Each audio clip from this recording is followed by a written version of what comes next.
I want to talk about today something that's very important to me. I've made a video about this very subject recently, but it didn't get a lot of views. And so I wanted to do this again.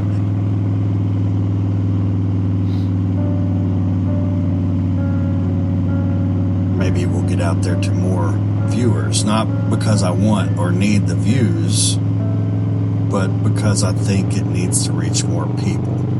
I think the more that any of us try to help each other, the better.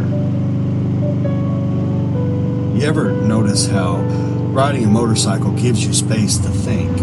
Like real thinking, not the kind that you do when you're scrolling on your phone or trying to juggle 10 things at once. I mean, the kind where it's just you, the road, and the sound of the engine, and whatever's been sitting in the back of your mind for a while. That's the kind of ride that this is. Just thinking out loud. There was a time in my life where things got pretty heavy on my mind. Not the kind of heavy that everyone around you notices, more like the kind that you carry quietly. Stress, anxiety, memories that won't leave you alone. If you've ever dealt with PTSD or something similar, you probably know how that feels.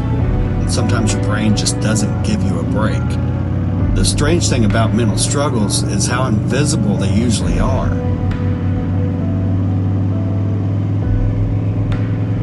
Most people walking around every day, you never know what they're dealing with. They go to work, they smile, they joke around, they post normal pictures online, but inside they might be fighting battles that nobody else can see.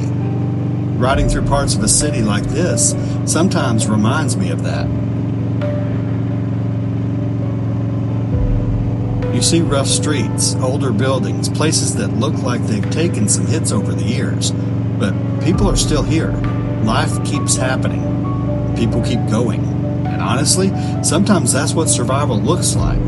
Not some big dramatic victory, just continuing.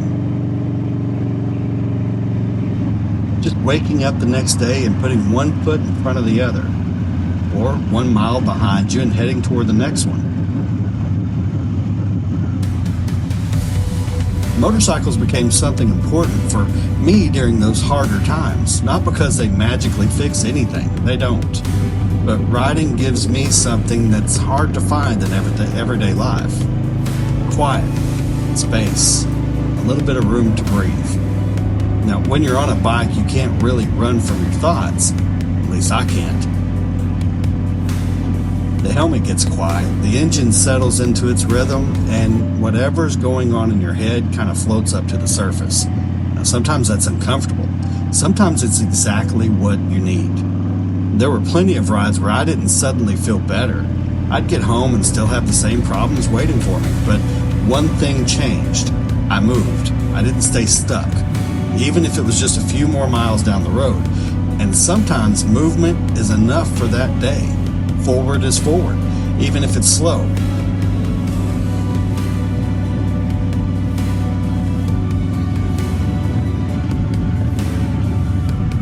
One of the hardest parts about mental struggles isn't always the pain itself. Sometimes it's the isolation. It's that voice in your head trying to convince you that you're the only one dealing with this. That everyone else has life figured out, that something must be wrong with you. But the truth is, a lot more people are fighting their way through life than we realize. They just don't talk about it very often. Especially men, especially veterans, especially people who are used to handling things on their own. And that silence can get dangerous. Because when someone feels alone long enough, their mind starts telling them things that aren't true. Things like, you're a burden. Things aren't going to get better. People would be better off without you. Now those thoughts, they can get loud. But loud doesn't make them true. If you're watching this and life feels heavier than it should right now, I just want you to hear this from someone who's been through some dark stretches too. You're not alone. Not even close. There are a lot of people out here trying to make it through life one day at a time. Some ride motorcycles, some people go to the gym, some people just focus on getting through the next workday, but they're still moving. And if you're struggling right now, please talk to somebody. It doesn't have to be a big dramatic conversation. Just start somewhere. A friend, a family member, a counselor, anybody you trust. And if you're in the United States and you feel things are getting overwhelming, you can call or text 988. That connects you to the Suicide Crisis Lifeline. It's free, it's confidential, and there are real people there who actually want to listen. And for my fellow veterans out there, there's also the Veterans Crisis Line. You can call 988 and press 1 or text 838-255. And that connects you with people who understands the military side of things and the kind of experiences that come with it. You don't have to carry everything by yourself. Sometimes just talking to someone who understands can make more difference than you expect. And if you ride, maybe take the bike out for a bit, clear your head, breathe. Let the road remind you that life keeps moving forward. Because even when things feel dark, there's still road ahead. And if you're still here, you're still riding.